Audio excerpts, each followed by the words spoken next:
Hello students, in this lecture we will discuss about the topic that is uniform circular motion.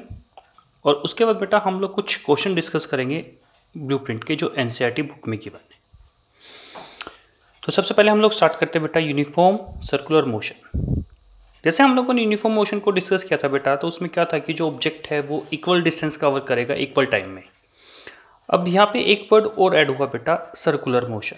Circular आया तो इसका मतलब हो जाएगा कि ऑब्जेक्ट जो है वो सर्कुलर पाथ पे मूव कर रहा है। कि when the object move covers equal distance in equal interval of time on a circular path, then object is said to be in uniform circular motion.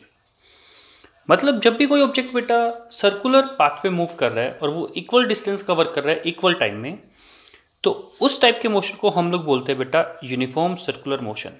जैसे अगर ये बात करें, सर्कल पे एक राउंड कंप्लीट किया बेटा, तो अगर हम लोगों को स्पीड निकालनी हो तो स्पीड का फॉर्मूला होता है बेटा डिस्टेंस डिवाइड बाय टाइम। अगर एक राउंड कंप्लीट होगा बेटा तो डिस्टेंस हो जाएगा 2πr और टाइम एज इट इज। क्योंकि जब भी ऑब्जेक्ट सर्कुलर पाथ में मूव करेगा तो जो डिस्टेंस कवर करेगा बेटा एक राउंड में वो होगी उसकी सरकमफ्रेंस, और सरकमफ्रेंस का फॉर्मूला होता है बेटा 2πr और टाइम से डिवाइड कर देंगे बेटा। अब हम लोग डिस्कस करते हैं बेटा ब्लूप्रिंट क्वेश्चन में। और first question is an object has move through a certain distance, can it have a zero displacement? If yes, support your answer with an example. अब क्वेश्चन में ये दिया हुआ बेटा कि एक ऑब्जेक्ट है, उसने कुछ डिस्टेंस कवर किया है और हम लोगों से ये पूछा है बेटा कि जो इसकी डिस्प्लेसमेंट है क्या जीरो हो सकती है? If yes, support your answer with an example. तो जो आंसर होगा बेटा वो होगा यस, कि जो डिस्प्लेसमेंट है बेटा वो जीरो हो सकती है।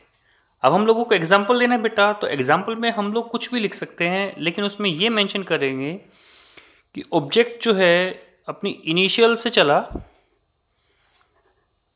फाइनल पोजीशन तक मूव करेगा, इनिशियल से फाइनल तक जाएगा।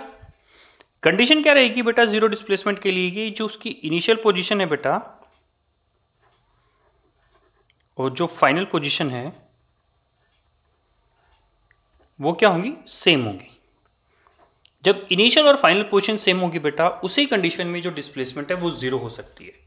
जैसे अगर मैं कह दूं बेटा कि एक ऑब्जेक्ट है, वो ए से चला बेटा, बी पे गया, ए से बी, लेकिन वापस वो ए पे आ गया बेटा, तो उस कंडीशन में जो इनिशियल पोजीशन थी बेटा वो पॉइंट ए थी, घूम के वापस ए पे आया बेटा तो फाइनल पोजीशन भी ए रही, तो इस कंडीशन में जो डिस्प्लेसमेंट है बेटा वो जीरो रहेगी। मतलब हम लोगों को कोई भी ऐसा एग्जांपल लिखना है जिसमें ये बताना है कि इनिशियल और फाइनल पोजीशन जो ऑब्जेक्ट की है वो सेम है। नेक्स्ट क्वेश्चन बेटा, which of following is true for displacement? हम लोगों को ये दो पॉइंट्स दिए हैं बेटा, फर्स्ट और सेकंड। हम लोगों को ये बताना है कि दोनों में से कौन सा ट्रू है। फर्स्ट पॉइंट है बेटा it can not be zero, ये बेटा फॉल्स। फॉल्स क्यों है बेटा? क्योंकि जो डिस्प्लेसमेंट है वो हमेशा जीरो भी हो सकती है, मतलब डिस्प्लेसमेंट कैन ऑलवेज या कैन बी जीरो, ये ध्यान रखना बेटा। सेकेंड पॉइंट बेटा, its magnitude is greater than the distance travelled by the object. जो ये है बेटा ये भी फॉल्स है। डिस्टेंस और डिस्प्लेसमेंट इक्वल हो सकते हैं बेटा, बट डिस्प्लेसमेंट की वैल्यू कभी भी डिस्टेंस से ज्यादा नहीं हो सकती, तो ये दोनों फॉल्स हुए बेटा। नेक्स्ट क्वेश्चन बेटा,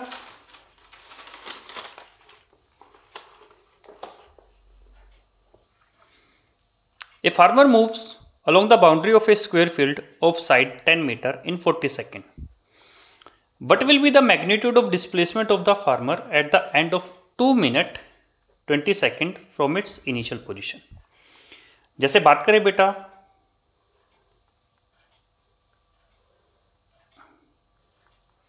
ये कोई स्क्वायर फील्ड, हम लोगों ने इस पॉइंट्स को नाम दे दिया A B C D। जैसे 10 मीटर बेटा, ये 10 मीटर। ऑब्जेक्ट जो है बेटा, मतलब जो फार्मर है वो इसकी बाउंड्री के लोग मूव कर रहे हैं, मतलब ए से बी, बी से सी, सी से डी और डी से ए।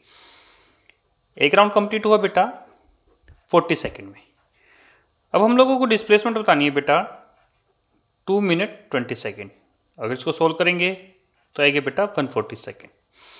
तो सबसे पहले बेटा हम लोग इस क्वेश्चन में निकालते हैं नंबर ऑफ राउंड्स कि जो फार्मर है उसने कितने राउंड्स कंप्लीट किए। तो नंबर ऑफ राउंड्स के लिए बेटा टोटल टाइम 140 और एक राउंड को टाइम जो बेटा वो 40 सेकेंड, तो यहां से आएगा बेटा 3.5 राउंड्स। अगर हम लोग ए से चलते हैं बेटा तो फर्स्ट राउंड के बाद ए पे आएंगे, सेकंड के बाद भी ए पे, थर्ड ए, लेकिन हम लोगों को कवर करने बेटा 3.5 मतलब हाफ राउंड कवर करना है। ये पूरा जो है बेटा वो 40 मीटर का होगा और जो हाफ होगा वो कितना होगा 20 का, तो 10 ये और 10 ये। तो मतलब अगर हम लोग ए से चलते हैं बेटा तो 3.5 के बाद हमारी जो फाइनल पोजीशन होगी वो सी होगी। हम लोग लिख सकते हैं जो इनिशियल पोजीशन है बेटा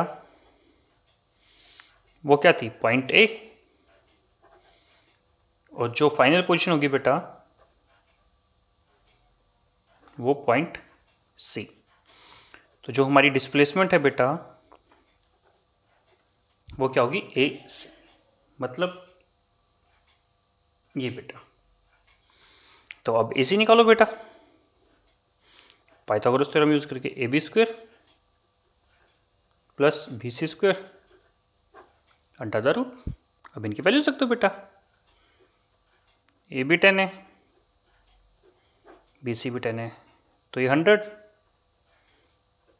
ये भी 100 बेटा। इसको सोल्व करोगे तो 200 आ गया और इसको सोल्व करोगे तो आएगा बेटा 10√2 मीटर। तो जो हमारी डिस्प्लेसमेंट होगी बेटा कितने टाइम के बाद, 2 मिनट 20 सेकेंड, तो वो कितनी होगी बेटा 10√2 मीटर। नेक्स्ट क्वेश्चन बेटा, distinguish between speed and velocity. अगर हम लोग बात करें स्पीड की तो जो स्पीड है बेटा वो होती है distance travelled per unit time. जो वेलोसिटी है बेटा वो क्या होगा बेटा, डिस्प्लेसमेंट अपॉन टाइम। जो स्पीड है बेटा वो एक स्केलर क्वांटिटी है,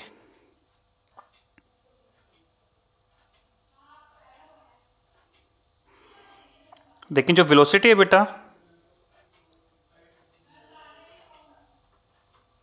वो एक वेक्टर क्वांटिटी है।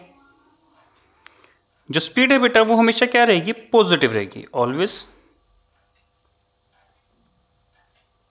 पॉजिटिव। और जो वेलोसिटी है बेटा वो पॉजिटिव भी हो सकती है और नेगेटिव भी हो सकती है। ऑब्जेक्ट बेटा अगर मोशन में है तो जो स्पीड है बेटा वो can not be zero. Object जो है बेटा अगर वो मोशन में है तो ये बेटा कैन बी जीरो, तो ये जीरो हो सकती है। नेक्स्ट क्वेश्चन बेटा, under what conditions the magnitude of average velocity of an object is equal to average speed. Average speed और एवरेज वेलोसिटी कब इक्वल होंगे बेटा, अगर हम लोग जनरल बात करें जो स्पीड होती है बेटा वो होगा डिस्टेंस अपॉन टाइम। जो वेलोसिटी है बेटा वो होती है डिस्प्लेसमेंट अपॉन टाइम। तो हम लोगों से पूछा गया है बेटा कि स्पीड और वेलोसिटी कब इक्वल होंगी। ये कब इक्वल होंगी बेटा, जब डिस्टेंस और डिस्प्लेसमेंट इक्वल होंगे। और डिस्टेंस और डिस्प्लेसमेंट इक्वल कब होंगे बेटा, when the object moves on a straight path. जब भी कोई ऑब्जेक्ट स्ट्रेट पाथ पे मूव करेगा तो उस कंडीशन में डिस्टेंस और डिस्प्लेसमेंट इक्वल होंगे और वहां पे बेटा स्पीड और वेलोसिटी क्या रहेगी, equal. Next question, what does the odometer of an automobile measure. Vehicle में बेटा 2 मीटर होते हैं, एक होता है ओडोमीटर, एक होता है बेटा स्पीडोमीटर। ओडोमीटर बताता है बेटा डिस्टेंस ट्रेवल्ड कि व्हीकल ने बेटा, जो ऑटोमोबाइल है, कोई भी व्हीकल हो सकता है, कार, स्कूटी, बाइक, तो उसने कितना डिस्टेंस ट्रेवल किया है। स्पीडोमीटर जो है बेटा वो बताएगा इंस्टेंटेनियस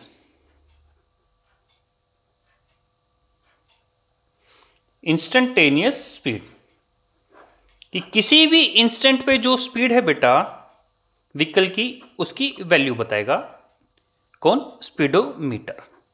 तो ये ध्यान रखना बेटा, दो मीटर होंगे, एक होगा ओडोमीटर, एक होता है बेटा स्पीडोमीटर। ओडोमीटर बताता है कि डिस्टेंस ट्रेवल्ड, और स्पीडोमीटर जो है बेटा वो बताएगा इंस्टेंटेनियस स्पीड, मतलब किसी भी इंस्टेंट पे जो व्हीकल की स्पीड थी वो कितनी है। नेक्स्ट क्वेश्चन बेटा, what does the path of an object look like when it is in uniform motion. जब ऑब्जेक्ट यूनिफॉर्म मोशन में होता है बेटा, तो ऑब्जेक्ट का जो पाथ है वो कैसा दिखता है बेटा? वो स्ट्रेट पाथ दिखता है।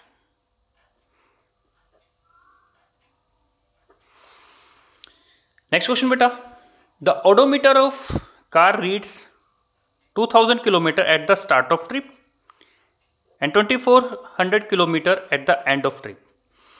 If it took 8 hours, calculate the average speed. अब हम लोगों को स्पीड निकालनी है, तो स्पीड के लिए बेटा डिस्टेंस अपॉन टाइम। तो सबसे पहले हम लोग ये देखेंगे बेटा कि कितना डिस्टेंस कवर हुआ। जब ट्रिप एंड हुई बेटा, तो ओडोमीटर रीडिंग ये थी, स्टार्टिंग पे ये, तो कितना कवर किया बेटा? 400 किलोमीटर। अगर हम लोग टाइम की बात करें बेटा, टाइम जो लगा बेटा वो 8 आवर्स है, तो एवरेज स्पीड क्या हो जाएगा बेटा?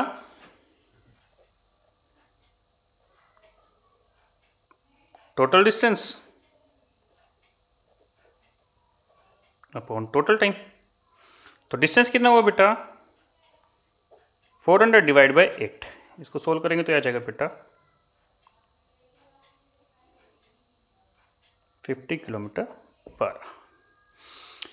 बेटा अगर इन टॉपिक से रिलेटेड या इन क्वेश्चन से रिलेटेड किसी को कोई डाउट है तो आप कमेंट बॉक्स में लिख सकते हैं। Thank you so much.